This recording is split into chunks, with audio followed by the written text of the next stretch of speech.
Sebelumnya, setelah Juzi menyelamatkan Hu Yuhao, dia menerima lamaran Suan Tianran dan memilih jalan balas dendam yang penuh dengan perebutan kekuasaan dan pembunuhan. Sebelum meninggalkan Hu Yuhao, Juzi membuat permintaan, berharap keduanya tidak bertemu di medan perang. Sayangnya, keinginan ini tidak menjadi kenyataan, tetapi juga menjadi masa depan yang paling tidak ingin dilihat Juzi. Setelah Juzi pergi, Hu Yuhao secara resmi memasuki Ming Detang untuk belajar alat jiwa. Alasan utama mengapa dia mendapatkan kesempatan ini adalah karena Jing Hongqian ingin menyampaikan permintaan maafnya. Bagaimanapun, Hu Yuhao sangat menderita setelah disiksa oleh regu kekaisaran. Bakat belajar Hu Yuhao sangat menakutkan. Seiring berjalannya waktu, Hu Yuhao telah menjadi master jiwa tingkat 6 dalam bidang alat jiwa, meski belum dinilai secara formal.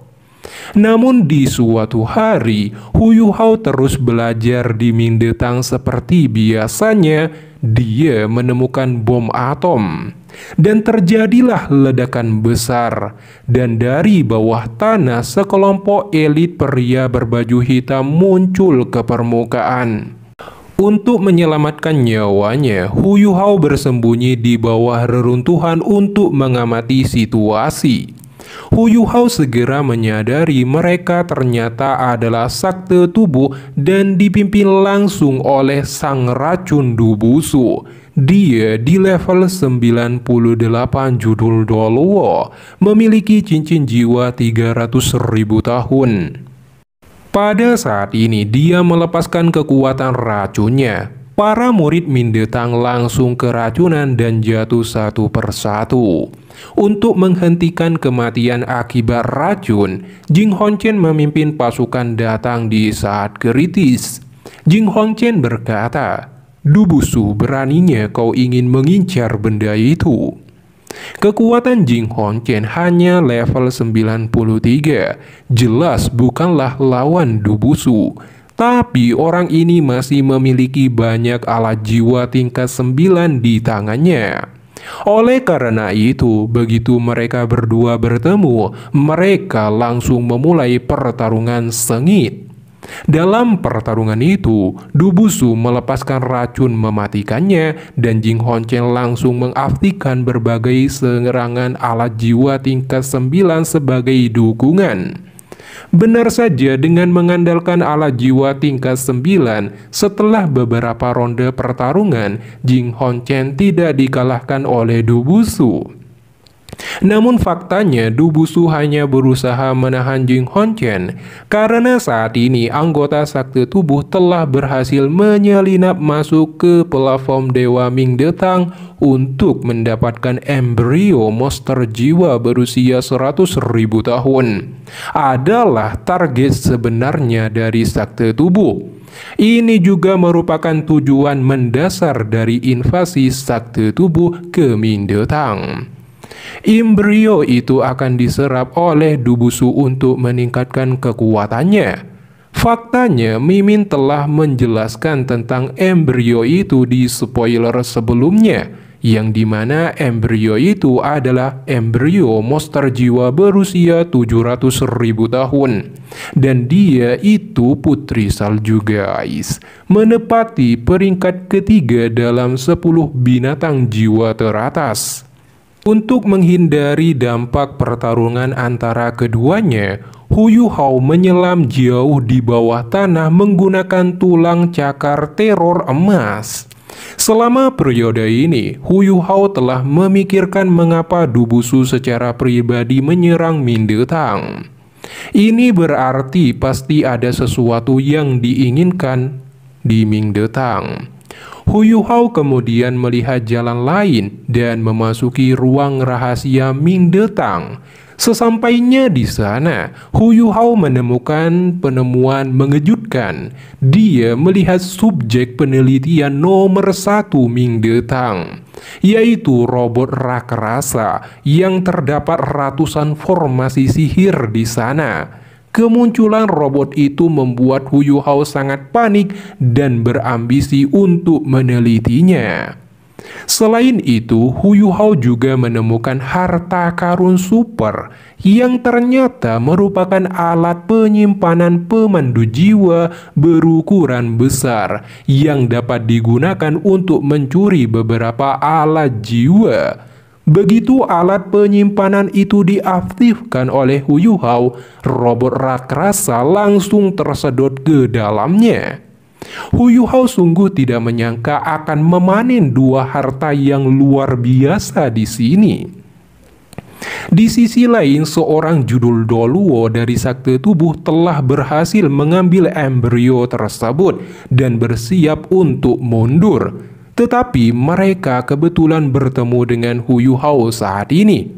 Tentu saja Hu Yuhao terkejut saat ini dan langsung menggunakan teknik tiruan menjadi Dubusu. Dan judul Doluo itu terkecoh guys. Dia secara langsung memberikan embrio itu pada Hu Yuhao. Begitu judul Doluo itu menyadari dia bukan Dubusu, dia segera melancarkan serangan untuk merebut embrio tersebut dari Hu Yuhao.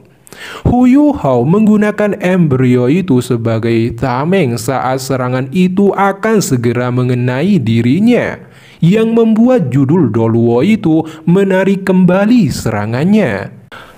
Ini Mimin ambil dari deskripsi komiknya, namun menurut arahan plot novelnya, Hu Yuhao bertarung dengan judul Doluo itu selama beberapa ronde dengan mengandalkan perisai alat jiwa tingkat 9. Dan setelah perisai itu hancur, Hu Yuhao jatuh dalam putus asa. Ini novelnya guys. Namun jika kita kembali memutar ulang episode 53, kamu akan melihat bahwa perisai itu telah hancur. Terlebih lagi, ini judul Doluo yang dihadapi Hu Yuhao dengan level kekuatannya yang masih kelas bawah. Dengan kata lain, pihak animasi Donghuanya akan mengambil hal yang paling simpel seperti komiknya itu guys. Namun ini hanyalah spekulasi liar Mimin. Jadi setelah perisai itu hancur oleh judul Doluo, Hu Yuhao terpaksa melepaskan embrio monster jiwa berusia 100.000 tahun di platform dewa. Tanpa diduga, rasa dingin yang sangat ekstrim melanda Hu Yuhao saat Putri Salju keluar. Bahkan judul Doluo itu langsung membeku. Di saat itu juga Ratu Kalajengking Es mengetahui bahwa itu adalah Putri Salju. Perlu diketahui alasan Putri Salju menjadi embrio 100.000 tahun juga sangat sederhana, yaitu Kaisar Salju menggunakan beberapa metode untuk mencapai transformasi yang sama seperti makhluk jiwa 100.000 tahun. Tetapi ditemukan oleh seorang yang sedang berlatih di ujung utara selama proses transformasi Putri Salju, dan berakhir dilelang dan disegel di platform dewa setelah dibeli oleh Xiao Hongchen. Pada saat ini, Putri Salju sangat marah terhadap manusia dan mengutuk tindakan keserakahan mereka. Bahkan saat melihat dua manusia berjudul Doluo bertarung untuk memperebutkannya, dia langsung bertambah marah dan tidak ingin menjadi alat bagi manusia. Kemudian Jing Hongchen dan Dubusu memperebutkan Putri Salju di tengah. Dikarenakan Putri Salju menyadari hanya bisa bertahan dan tidak dapat mengalahkan mereka, Putri Salju akhirnya memilih untuk meledakkan dirinya bersama Dubusu dan Jing Hongchen dengan kekuatan kultivasi 700.000 tahun. Namun sayangnya Dubusu dan Jing Hongchen tidak mati, melainkan luka dalam yang ringan dengan mengandalkan pertahanan absolut mereka. Meski Putri Salju meledakkan dirinya, tapi kesadarannya masih ada. Dikarenakan Putri Salju pernah menyelamatkan nyawa Ratu Es, dan untuk membalas kebaikannya itu dulu, Ratu Es meminta Hu Yuhao untuk menyelamatkan Putri Salju apapun yang terjadi. Akhirnya kesadaran spiritual Putri Salju memasuki tubuh Hu Hao dan menjadi tubuh jiwa dengan bantuan elektruk dengan segenap kekuatannya. Dengan ini ada 4 QB di dalam tubuh Hu Hao guys. Tapi ngomong-ngomong, Elektruk sekarang sudah punya pasangan, tidak sendirian lagi. Dia tampan dan Putri Salju sangat cantik. Keduanya sepertinya cocok.